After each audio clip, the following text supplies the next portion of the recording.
আসসালামু আলাইকুম ভিউয়ার্স, আপনারা যারা দেশ এবং দেশের বাইরে থেকে দেখতেছেন আপনাদেরকে সবাইকে জানিয়ে আন্তরিক ধন্যবাদ। আজকে আমরা স্কয়ার ফিট হিসাবে বের করব।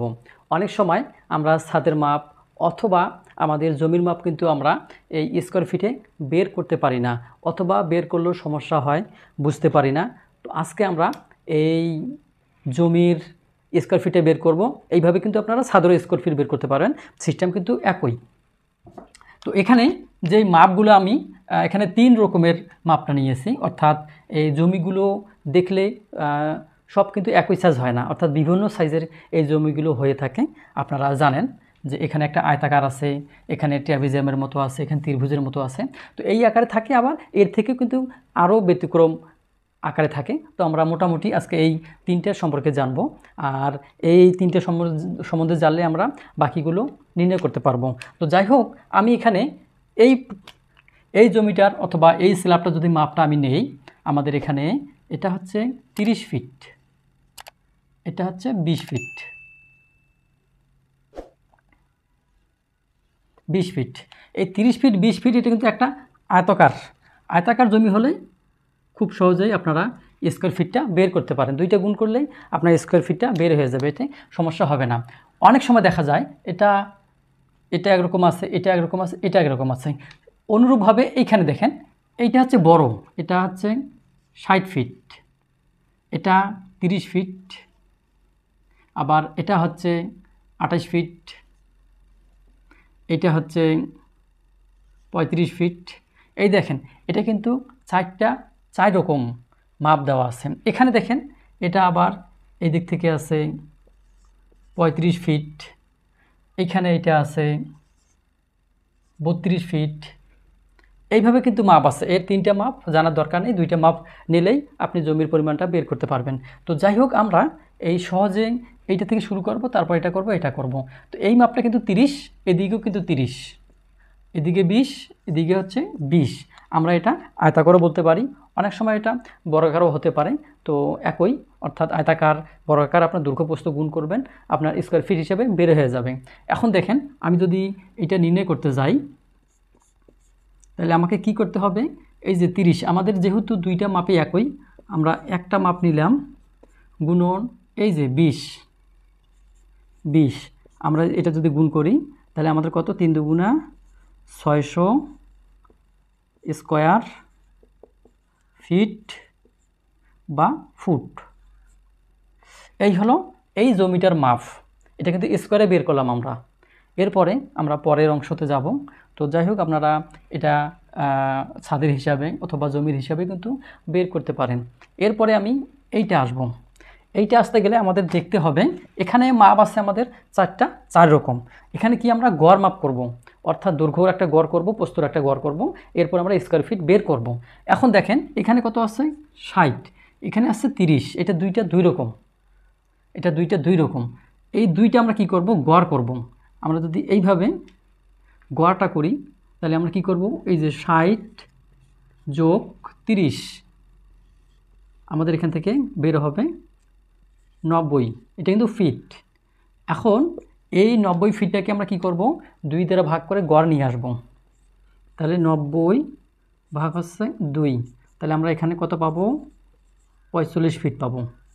এটা কিন্তু আমার দৈর্ঘ্য গেল, এটা হচ্ছে গড়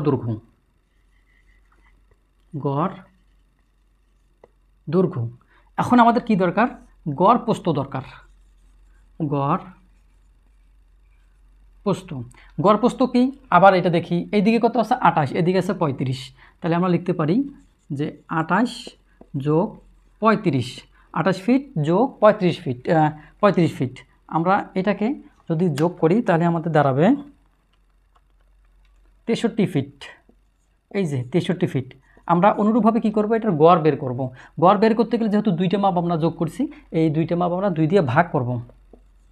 63 ভাগ 2, তাহলে আমরা যদি এটাকে ভাগ করি তাহলে আমাদের বের হবে 31.50।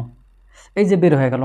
তাহলে কি আমাদের এই দৈর্ঘ্যর একটা গড় পেলাম, প্রস্থর একটা গড় পেলাম। এখন আমরা স্কয়ার ফিট হিসাবে লিখতে পারি।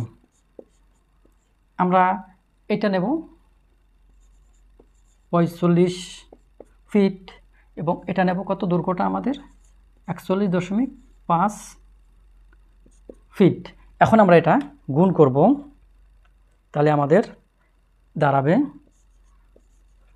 1417.50 স্কোয়ার ফিট। এই যে দেখেন আমরা কিন্তু স্কোয়ার ফিট দুইটাই বের করছি। এখন দেখেন আমাদের দুইটা হয়ে গেছে, আমাদের এটা গেল এটা গেল। এখন আমাদের কি থাকলো, এই যে একটা ত্রিভুজ থাকলো। এখন এই ত্রিভুজের জায়গাটা আমরা মাপযোগ করব এবং আরও গুরুত্বপূর্ণ কিছু তথ্য আমরা জানব। আপনারা অবশ্যই ভিডিওটি শেষ পর্যন্ত দেখবেন। এখন আমরা এইখানে আসি। আমরা জানি যে ত্রিভুজ বিভিন্ন রকম হয়, আর এই ত্রিভুজের এই কোণটা যেহেতু এখানে আমাদের কত আছে, আমাদের এখানে 90 ডিগ্রি আছে, 90 ডিগ্রি আছে, তাহলে আমরা এটা সমকোণী ত্রিভুজ বলতে পারি। আর সমকোণী ত্রিভুজের একটা সূত্র আছে, তাহলে আমরা লিখি সমকোণী ত্রিভুজ।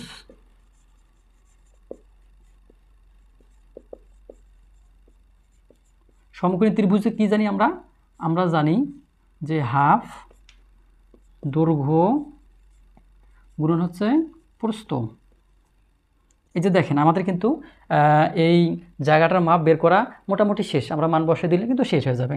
এখন দেখেন আমরা এটাকে যদি দৈর্ঘ্য ধরি, এটাকে প্রস্থ ধরি, অথবা এটাকে আমরা প্রস্থ ধরি, এটাকে দৈর্ঘ্য ধরি, আপনারা যেভাবেই ধরেন না কেন একই, অর্থাৎ দুই মাপটা বসে দিলে আমাদের অঙ্কটা শেষ হবে। তাহলে এখানে আমি লিখলাম যে হাফ গুণন, এখানে 35 ফিট, আমরা 35 ফিট দিলাম, গুণন এখানে কত আছে 32 ফিট, তাহলে এই যে 32 ফিট দিলাম। এখন দেখেন, এখন আমাদের এই যে অংশটা হাফ গুণন 35 গুণন 32, তাহলে এখানে 560 স্কোয়ার ফিট। আমরা কিন্তু 560 স্কোয়ার ফিট পেয়ে গেলাম। তাহলে এই অংশটা আমরা পেয়ে গেলাম। এখন আর একটা গুরুত্বপূর্ণ বিষয় হচ্ছে যে যখন আপনার এই জমির মাপগুলো এইভাবে থাকে, এখানে ধরি 15 ফিট 8 ইঞ্চি, এখানে ধরি 10 ফিট 2 ইঞ্চি। যখন এরকম ইঞ্চি হিসাবে মাপটা আসে, অনেক সময় দেখি অনেক মানুষ কি করে যে 15.8 ফিট গুণন 10.2 ফিট এইভাবে কি গুণ করে দেয়। এইভাবে গুণ করলে কিন্তু হবে না, মাথা রাখতে হবে যে আপনার এইটা হচ্ছে একটা এবং এইটা হচ্ছে আরেকটা, অনুরূপভাবে এইটা একটা, এইটা আরেকটা।